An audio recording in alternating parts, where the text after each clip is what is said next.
Le apparizioni di Arcola. L'apparizione della Madonna degli Angeli ad Arcola, avvenuta il 21 maggio 1556, si inserisce in un contesto storico particolarmente critico. In quel giorno, festa di Pentecoste, mentre la Chiesa era impegnata nei lavori del Concilio di Trento, la Vergine apparve in un piccolo borgo ligure, segnato da antiche rivalità e devastato da ripetute epidemie.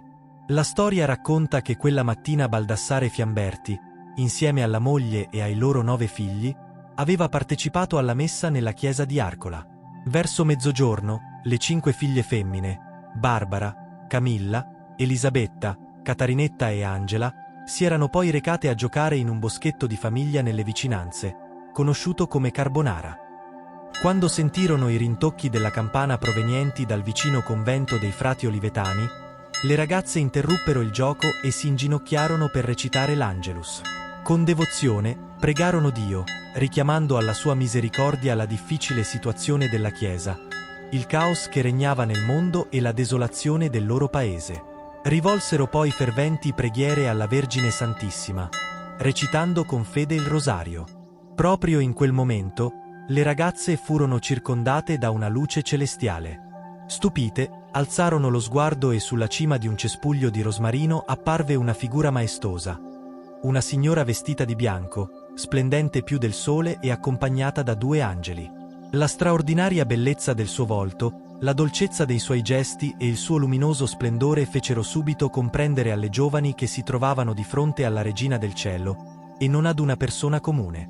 Poiché le ragazze erano un po' spaventate, la Vergine Maria le rassicurò immediatamente, dicendo di essere la Madre di Cristo e la Regina degli Angeli, e comunicò loro il seguente messaggio. Non temete, o figlie, io sono Maria, la Madre di Gesù Cristo, la Regina degli Angeli.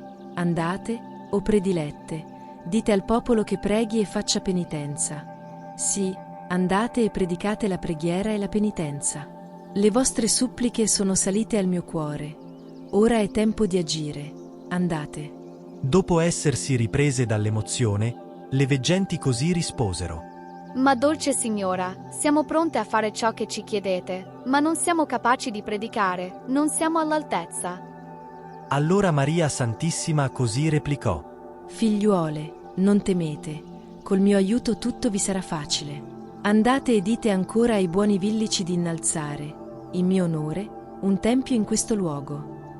Dette queste parole, la Vergine, scortata dai suoi angeli, cominciò a sollevarsi verso il cielo, scomparendo gradualmente dalla vista delle fortunate ragazze, che rimasero colme di consolazione divina e fiducia.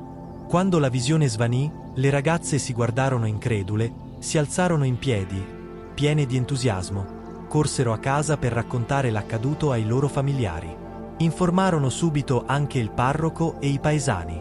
Un'ondata di gioia e fiducia invase tutti. Il paese era salvo. La notizia si diffuse rapidamente per tutta la vallata, raggiungendo anche i paesi più distanti. Da ogni angolo della Lunigiana e oltre, iniziarono ad arrivare numerosi pellegrini, pregando e facendo penitenza, tutti diretti verso Carbonara. Lì trovavano conforto, pace autentica e un senso di rinnovamento interiore, una gioia che non apparteneva a questo mondo. Nonostante la povertà e le difficoltà del periodo, la comunità decise di seguire l'invito della Madonna e si mise all'opera per costruire un tempio in suo onore. Numerose grazie e miracoli, incluse guarigioni sia fisiche che spirituali, si verificarono in questo luogo. Così la comunità locale accontentò la Santa Vergine con la costruzione della chiesa che iniziò nel 1556 e fu completata nel 1558.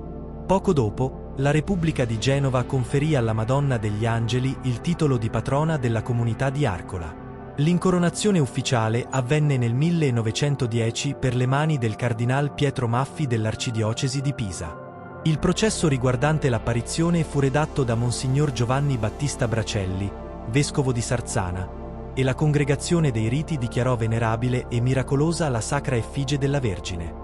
Nel 1949, il vescovo di Luni, Giuseppe Stella, concesse un'indulgenza di 100 giorni a chiunque visitasse la chiesa di Nostra Signora degli Angeli ad Arcola e recitasse devotamente la preghiera con l'aggiunta di 7 Ave Maria. Ecco la preghiera alla Madonna degli Angeli.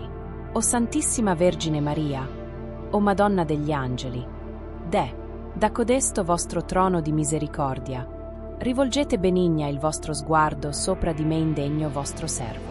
Aiutatemi contro le insidie del demonio, impetratemi un perfetto e costante amore al vostro dilettissimo Figlio ed a voi che siete dopo lui la mia unica speme. O mia Regina e Madre fate che in me non venga mai meno un tale amore, ma duri fino alla morte, dopo la quale io sia da voi condotto alla patria dei beati. Amen. Recitare poi 7 Ave Maria.